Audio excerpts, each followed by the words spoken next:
registered for these services combined, and we really need to know who's coming into which one. So that helps us out. So please register and let us know. We thank you for your regular giving. You can give online. You can give in the giving boxes. I was out in the parking lot prior to this service, and Ryan Trudell, who's always good for a good laugh, said to me, because you all did a great job, by the way. You came really early. We watched this line of cars come. I looked at my watch. It was before 10. Great job. Great job. I give you A's for showing up on time, the majority of you. And so we were waving you to the back, as you know, because that was all that was available. And Ryan says, I think we should expand. All right, so, we've got needs here at Bridgewood, and we know that that's what we're going to do. And so, but I believe we don't have to twist arms, and we don't have to beat people over the head to give. If we're faithful, if you and I are faithful in our giving and do it God's way, the provision will be there. So thank you for your regular giving. Well, we're in part 2 of Like Jesus series, and this week we have the pleasure of hearing from Nathan Hlavin. Now, who is Nathan Hlavin? Some of you may not know. Nathan, by day, is the head of an IT company, but lots of things have been happening in Nathan's life. God's been stirring some things, and even last month, he was able to be celebrated and credentialed as a minister. Do we have that picture handy? There it is. Okay, give it up.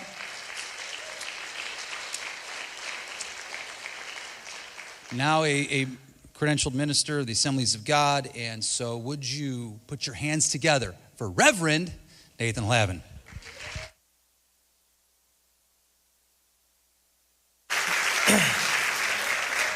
Boy, that seems super official. Welcome, everybody. We're glad that you came here today.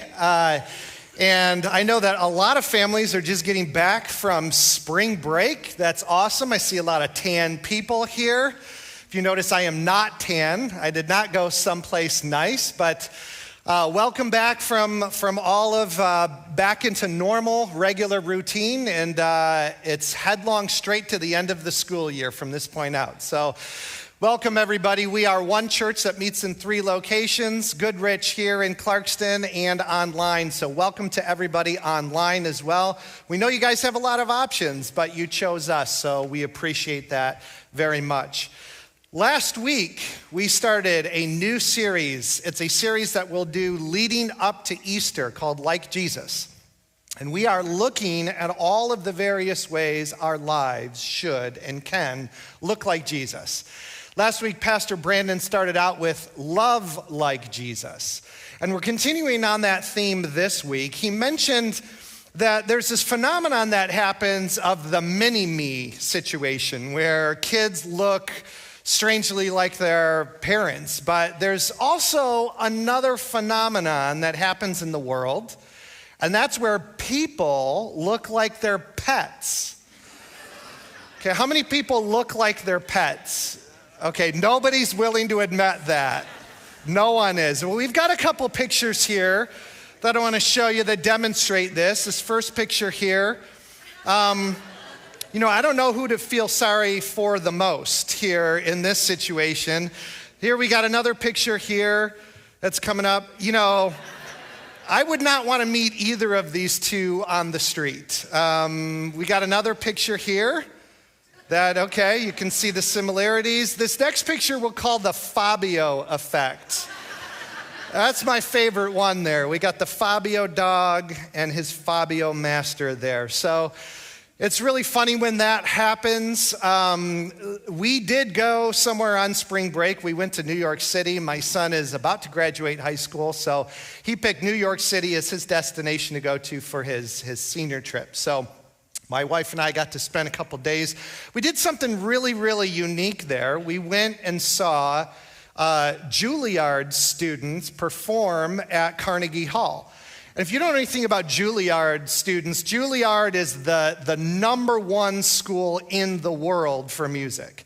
The people who go there are absolute freaks when it comes to being able, their talent level. They just know a tremendous amount of music. And so we got to go see them. And it was interesting when they introduced the quartet that came out, Dylan immediately leans over to me and said, "They all look like their instruments." And I'm looking, I'm like, you're right, actually, they do. The clarinet player, he was like 6'2" and 120 pounds. The guy looked like a clarinet playing a clarinet. I mean, he was a long, skinny dude. And then there was a cello player. Right? If you don't know anything about cellos, right? Cello is about this tall and about that wide. And she was about that tall and about that wide. It's interesting how that stuff happens. And, you know, we laugh at this stuff because it's coincidental. And that's why it's funny to us.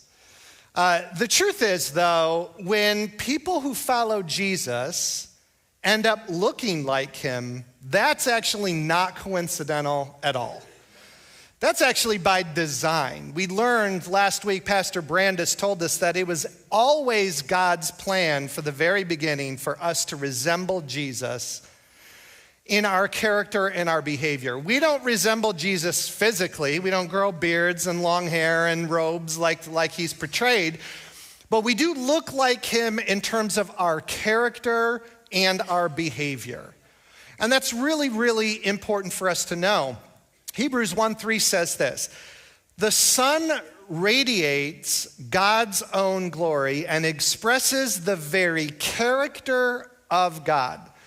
And he sustains everything by the mighty power of his command. And when he had cleansed us from our sins, he sat down at the place of honor at the right hand of the majestic God in heaven." So this verse tells us a couple things. One, this verse tells us that Jesus was God. Why does it tell us this? Because he sat down in the presence of God the Father when he was done with his mission on earth. Now, people don't sit down in the presence of kings unless they're equal to the king. So that's what that tells us there, is that Jesus was God. He was also man. And he came to earth and became a man. And as a man, he was the exact representation of God's character. In other words, we know what God was like by looking at Jesus' life.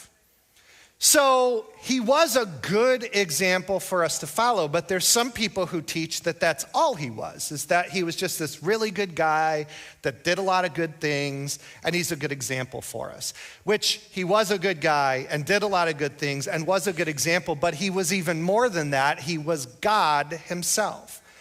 Now, he was always God. And then he became a man. But when he became a man, he didn't give up being God. So it wasn't 50-50. It was Jesus was fully God, and he was also fully man.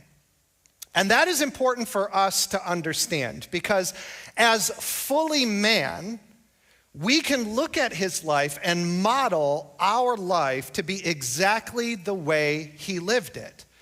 So we can also, as God, make him the center of our affection, make him the object of our life as God, but as man, we can mimic and imitate exactly who he was, because he behaved in a way and modeled behavior for us to imitate. And so this is an important thing. So when we talk about being like Jesus, last week we talked about what it meant to love like Jesus. This week we're going to talk about what it means to serve like Jesus. And so the reason why we're going to do this, or how we're going to do this, is we're going to look at Jesus' life and look at the way he served other people.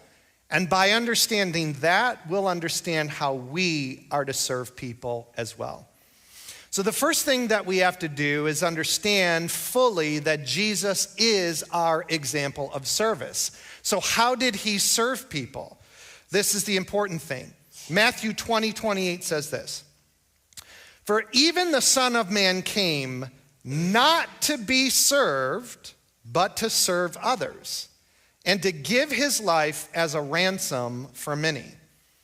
So when Jesus, God, decides to come to the earth as man, he doesn't come with the mission to be served as God. He comes with the mission to serve others as man. That's really, really interesting and reveals a lot about who he was and about what he was like. So we know that Jesus is our example of service, and he's the best example we could have. So we're going to look at one particular story that really kind of exemplifies how Jesus served and draw some lessons for our own life around this. So let's go on to John 13, and we're going to cover a pretty well-known story in Jesus' life, but let me set up this and give you the context of when this is happening. So this story is during Jesus' final week on earth. And Jesus knows that it's his final week. He knows that he's going to die at the end of this week. And the occasion that we find is Jesus goes to Jerusalem to celebrate one of the most important Jewish festivals that there are, the Passover. And so this is a very important celebration in the life of a Jewish person. And the custom was to go to Jerusalem, if you were devout, to go to Jerusalem to celebrate it.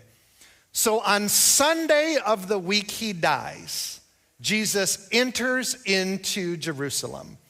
He enters in with a lot of fanfare. They're celebrating his entry into Jerusalem.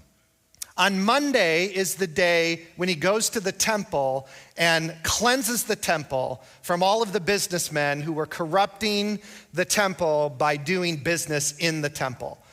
On Tuesday, he goes and debates religious leaders and the Pharisees in the synagogue and in the temple. On Wednesday, something significant happens. One of Jesus' own disciples, Judas, goes and sets a plan into motion that will result in Jesus' death. He betrays Jesus behind his back. That happens on Wednesday.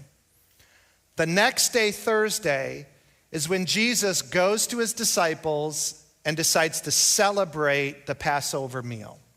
And this is where the story picks up. So it says this: before the Passover celebration, Jesus knew that his hour had come to leave the world and return to his Father. And he had loved his disciples during his ministry on earth, and now he loved them to the very end.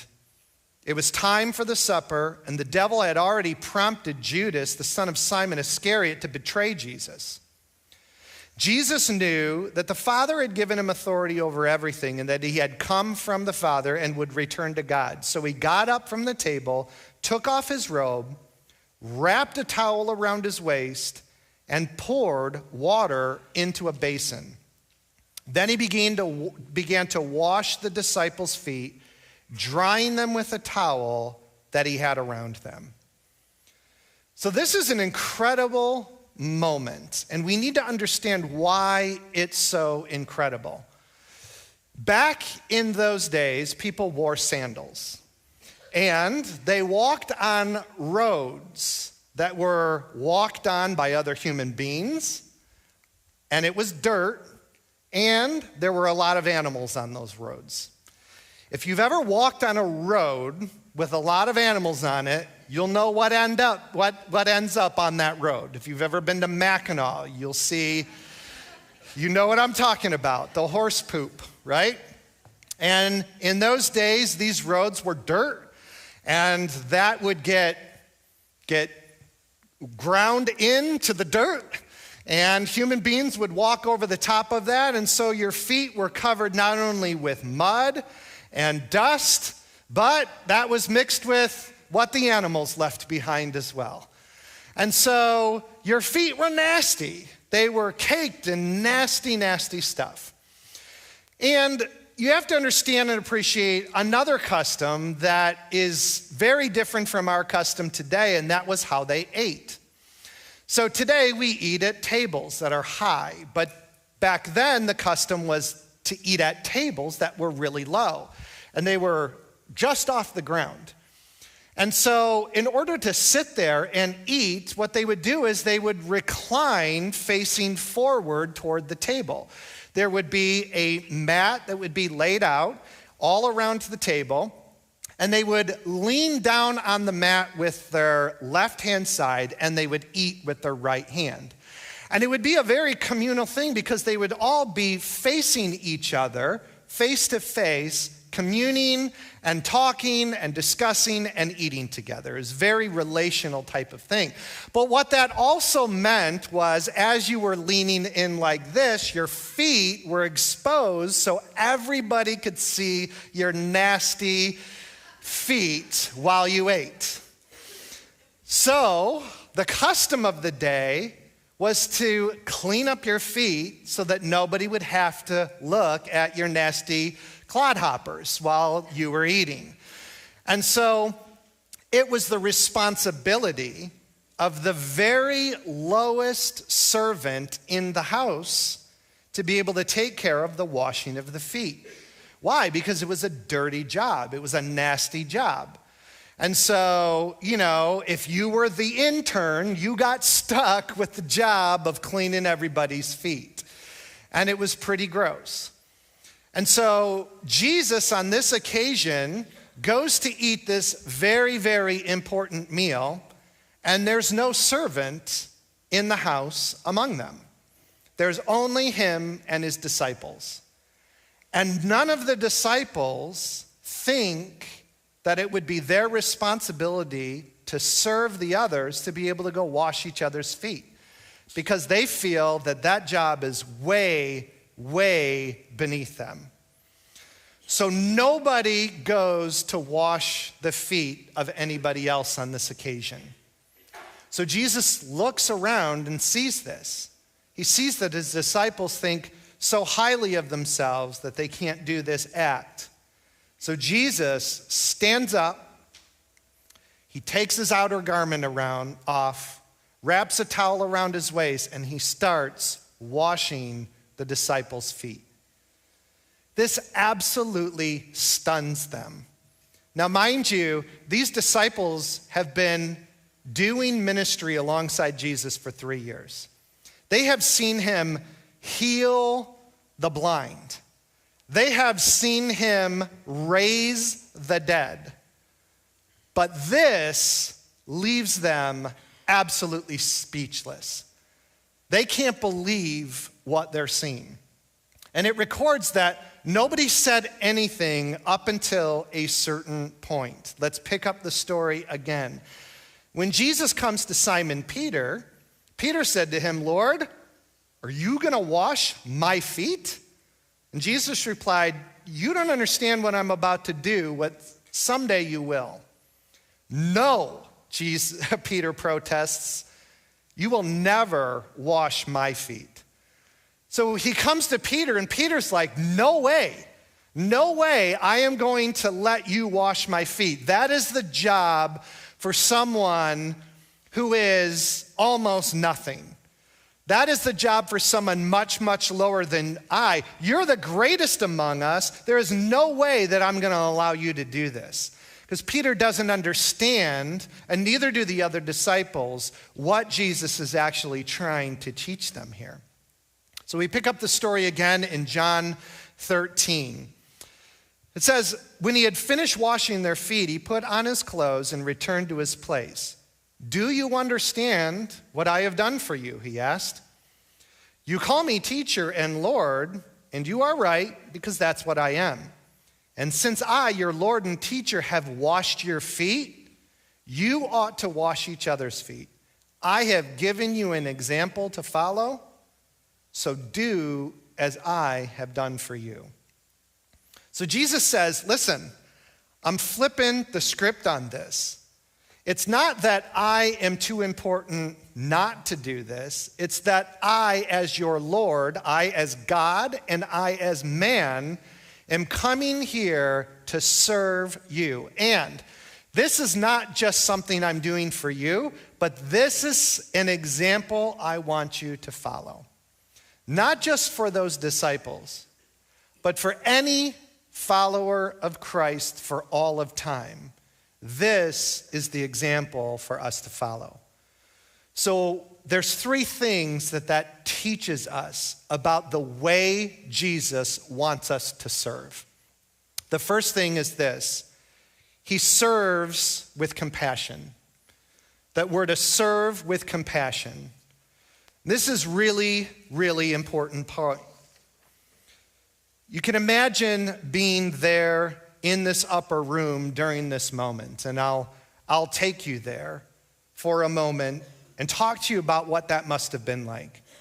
What it must have been like for Jesus to come and wash the feet of Thaddeus and then get up from Thaddeus and then move over and wash the feet of Thomas. Now, Thomas was an interesting guy. Thomas required a little bit of effort from Jesus a lot of the times.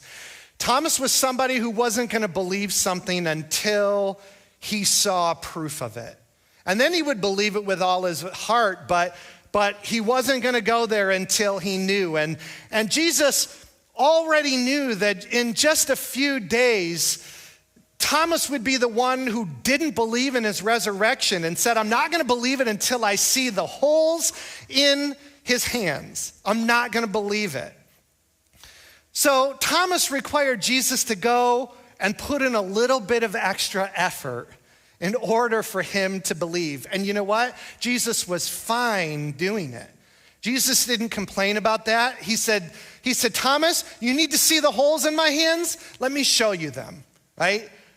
I'll meet you where you're at. And Jesus was always required to go a little bit extra with Thomas, and he was glad to do so. He was glad to kneel down at Thomas's feet and wash his feet and say, you know what? It doesn't matter that I need to go and do a little bit more for you. I understand where you're at, and I'm going to meet you where you're at. And so Jesus is demonstrating that when he washes Thomas's feet. The second thing he shows us is that we're to serve beyond our comfort zone. He goes on to wash the feet of other people. He comes to Andrew, and he comes to Philip, and then up next is Matthew. Now, Matthew was an interesting guy because Matthew used to be a tax collector. And tax collectors were hated people. People hated tax collectors because tax collectors would collect taxes. That's pretty easy to understand. No one likes paying taxes, but it was worse than that, actually, because they would charge extra fees to the Jewish people to enrich themselves. But then they would collect the taxes and hand that tax money over to the Romans. And the Romans would use that money to oppress the Jewish people. So it was like a triple offense. Not only are you collecting my money, but you're collecting it for the purpose of me being oppressed by the government. And thirdly, you're doing it to enrich your own self. So they were seen as traitors. And Jesus comes along and takes a tax collector and says, no, you're going to be one of my 12. Could you imagine what that introduced to the rest of the followers? Talk about uncomfortable. Of Jesus introducing them for the first time. Hey, this is Matthew. And they're like, we know who Matthew is. We know who this guy is. You got to be kidding me. But Jesus does that. And he makes himself and others uncomfortable when he does it. And here he is, just days before he's going to die, and he's washing Matthew's feet. And he's saying, I'm serving and washing off the muck of this tax collector's feet. That's incredible. He also taught us that we're to serve despite how we feel. Sometimes we don't feel like serving. Sometimes we don't feel like serving the people we're asked to serve in our lives. Jesus experienced this as well. He goes on to wash other disciples' feet. He washes James' feet. And James is one of his best friends in the whole world. That must have been awesome to say, James, it's an honor and a privilege to be able to wash your feet. John, he comes to John, and John says Jesus loved him the most. He says that in his gospel. And John and Jesus are certainly very, very close with each other. In just a day, Jesus is going to be on the cross, and he's going to look at John, and he's going to say, take care of my mother. That's how much he loved John. And so that must have been a great joy to be able to wash John's feet. And then he gets done with John. Who's left? It's Judas. Judas, the man who the day before Jesus knows has already betrayed him. Judas is the one who set the plan in motion for him to be killed tomorrow in the most brutal way, and Judas is left. So Jesus, what does he do? I'll show you what he did. He walks over to Judas, and he gets down on his knees in front of the man who betrayed him, and he starts washing his feet. This is the heart and the character of service that we're to follow. You think that felt good to Jesus? No, it probably didn't feel real good to Jesus. It probably was hard for him to do. But he did it anyway as an example of the way that we're to live our lives and the way that we're to serve. That we're to serve people even who are traitors to us, who are enemies to us. That even them, we would take the time and humble ourselves and serve them. So it doesn't matter how we feel about it. That isn't something that's part of the equation. It matters what we do for them. You know, a lot of times we look at people who are compassionate or people who are willing to go out of their comfort zone or people who are willing to serve, and we think, oh, these are the great missionaries of the world, or these are the apostles, or these were for the 12 disciples, or this is Mother Teresa, and we have this idea of what they look like. Can I show you a picture of what else they look like? Here's a picture of what else it looks like. Now, many of you know who this is. Some of you do not. So let me tell you who this is. This is Jeff. Jeff went to this church for a long time. He passed away back in the fall. And Jeff was an incredible servant of Jesus. And you know what Jeff told me? Jeff said, you know why I started coming to this church, to Bridgewood? I said, why? He said, because at the old church that I was going to, I was working with the youth, and they came to me and said, you're too old to work with the youth anymore. He said, so I went in search of a church that I could work with the youth. Jeff was a 60-something-year-old Bridgewood youth volunteer. And he walks into this church, not because he liked the music, not because he liked the preaching, but because he was looking for an opportunity to serve. Talk about compassion. Talk about an example of compassion. Talk about an example of out of your comfort zone. Okay, he's 60-something years old and he's working with you. Listen, do you know how easy it is to get rejected by a teenager? Okay? Go ask one. You'll get rejected by them by asking. I got rejected by one this morning. After I got done preaching the first sermon, my son Levi, who was there in the service, came up to me and said, Dad, you said poop road too many times. Cut that out. Cut the poop talk out. And I said, okay, well, there's an example. I got rejected by my own teenage son. It's really easy to do that. Talk about serving outside of your comfort zone. Man, this is peak for that. Jeff volunteered as a Yoko leader for my nephews. in the fall. And he volunteered for them. Now, if you don't know what YOCO is, it's the annual youth conference in Michigan for youth, okay? So at the youth conference, you stay overnight in a hotel with teenagers. And the youth leader is responsible for keeping things in line in the hotel room.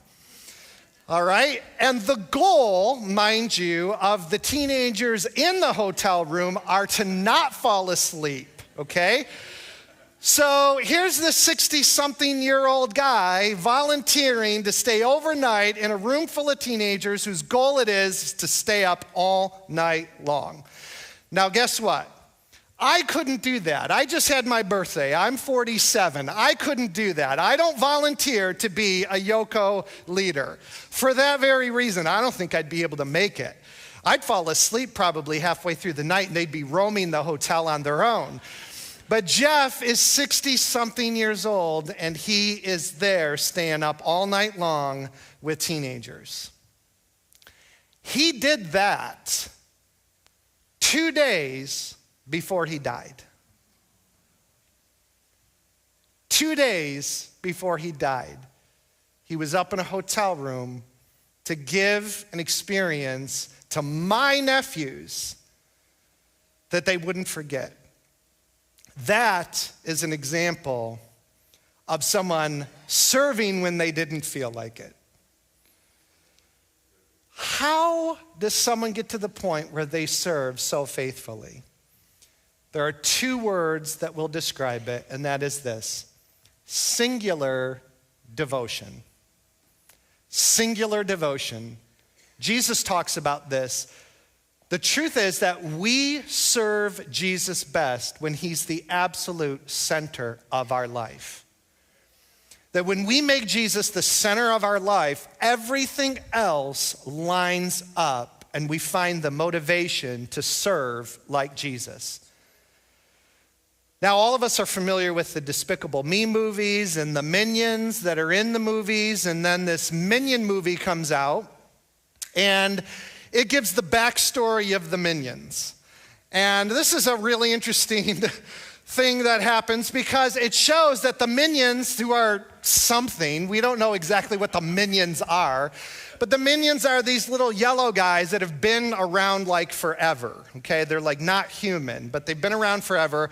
And they go along throughout all of history serving different things. They serve a T-Rex at one time, they serve Dracula at another time, and then it's the Pharaoh, and then it's Napoleon. And they have this montage backstory about the Minions, okay? Now, I don't want to get philosophical about the Minions. I don't want to overthink the Minions here. But I think the point of the Minions are that we're supposed to kind of, to some degree, see ourselves in the Minions. And it illustrates one basic part about humanity, and that is this, is that human beings are always looking for something or someone to serve. And that's the way we are, and Jesus knew this. But here's what Jesus said about our nature. In Matthew 6:24, he said, "No one can serve 2 masters at the same time. You're only serving one master. For you will hate the other and love the other, or you will be devoted to one and despise the other. You can't serve God and serve money." He gives that as an example to us. So Jesus says, listen, you cannot have divided devotion in your life. You have to pick who you're going to serve and make the center of your life. And if we do this, there will be 3 things in our life that will line up. The first of all is our motivation. Our motivation will line up. And that is to do God's will above all else, first and foremost. Jesus said this of himself as a man, John 6:38, he says, "I have come down from heaven. The purpose of becoming a man is to not do my own will, but do the will of the Father who sent me." So Jesus says his task on earth was to do the will of God. The second thing that will line up is our aspiration. That means what we're aiming to become in our life, where we're going, the direction that we're headed in our life will line up with service as well. Mark 12:30-31 says, "You shall love the Lord your God with all your heart and with all your soul and all your strength and with all your mind." We get that, right? That's love God. The second part of it is love your neighbor as much as you love yourself. Jesus goes on to explain who a neighbor is. The example he gives is actually a person's enemy. So he's not talking about specifically the people who you already love. Go ahead and love them, right? He's saying all people. We should love all people as much as we love ourselves.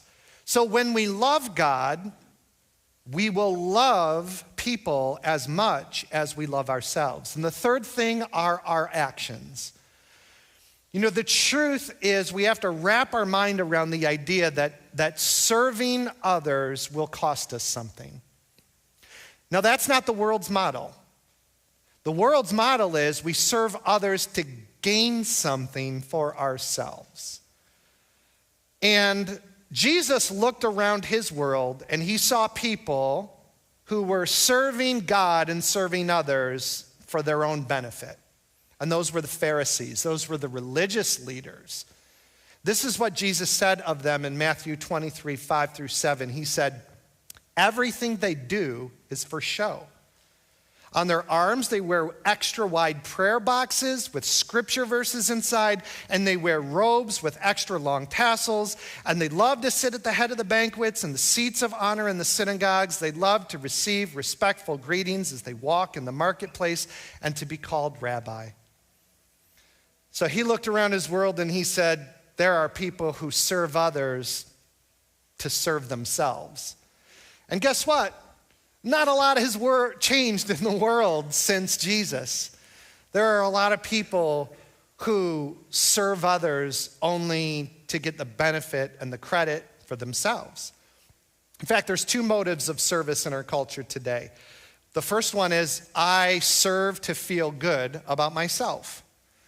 Like, I want a pat on the back, I want a boost in confidence, so I'm gonna do something for somebody else, and now I'll feel good about myself. And the second thing is close to it, but it's I serve to look good in front of others.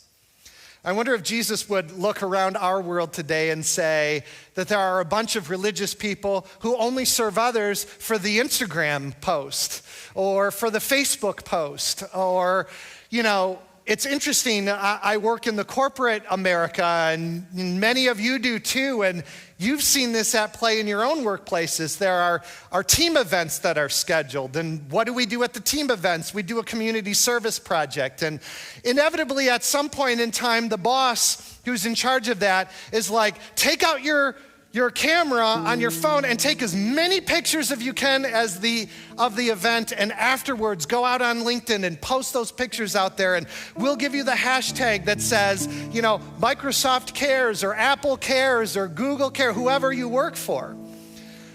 And you realize something, wow, this wasn't about team building, and this wasn't about helping others. It was about the company getting credit for it. And so sometimes this is the world that we live in, is serve others to get credit, to make yourself look good. But that's not Jesus' model. Paul says in Colossians 3:23, he says, whatever you do, work heartily as unto the Lord, but not for men. Don't do it for credit for humans. Do it only as unto the Lord.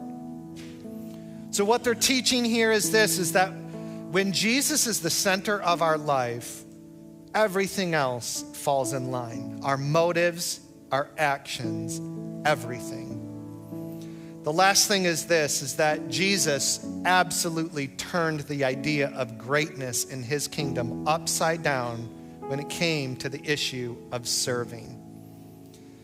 Matthew 20:16 says, so those who are last now will be first then, and those who will be first will be last. Jesus is contrasting the worldly model of service with the kingdom model of service. And this is what he says in the world. He said, in the world, if you follow their selfish model, you might get a lot of credit and you might end up being first. Now, what Jesus is not saying is this, is that everybody who's successful in this world did so because of poor motives. He's not saying that. Jesus is not saying that if you've had success in this world and get a lot of credit, that you must have done so out of poor motives and should be ashamed of your success. He's not saying that either. What he's saying is this, is that the worldly model that puts you number one for being selfish, in the kingdom of God, those people will be the last. But in the kingdom of God, it looks differently. It's the people who serve selflessly, behind closed doors, not for the credit of men, but only for the glory of God. Those are the people who will be the leaders. Those are the people who will be first. In Mark 10:43, it says, but among you, it'll be different. Whoever wants to be a leader among you must be your servant, and whoever wants to be first among you must be the slave of everyone else. Wow, that's pretty intense. That means that if we want to be great in God's kingdom, we'll have to serve like Jesus served. We'll have to wash the feet of even the people who betray us. So that's challenging to us. And I want you to stop and consider your life today. I want you to ask yourself, number one, are you serving others? There could be some people here who just look at their lives and saying, you know what? I never realized this before, but as you're talking, I'm realizing I don't do anything to serve others in my life right now. That's not what Jesus wants for you. Jesus wants you to look like him. Jesus wants you to serve like him. So stop and consider that as the first question. The second question is close to it. It's this, is that if I am serving, am I doing it with the right motivation? Am I doing it because Christ is the center of my life? Am I doing it as unto the Lord? Or am I doing it to feel good about myself or to get credit for something? And the other question that I want you to consider is this: is Jesus the center of your life like he should be? Not just a good example to follow, because he was that, but he was also God, which means that you can place him at the center of your life, and that your purposes, your motives will all align with who he is. Your values align with him. That's what it means to have Jesus at the center of your life. So is Jesus properly there right now? Is he there to the extent that you could call yourself a Jeff? Is it there to the extent that you look like Jesus? These are the questions that we have to consider today. And they're tough questions, I know. They're hard questions to answer, but they're necessary questions to answer for ourselves. If you guys could stand with me. We're going to just take a moment to reflect really quick. We're going to sing one song and it'll come back out and dismiss. But as we do, I just want you to think about these questions of your own life and be honest with yourself before the Lord on the answers to these questions and what changes are needed to make in your own life.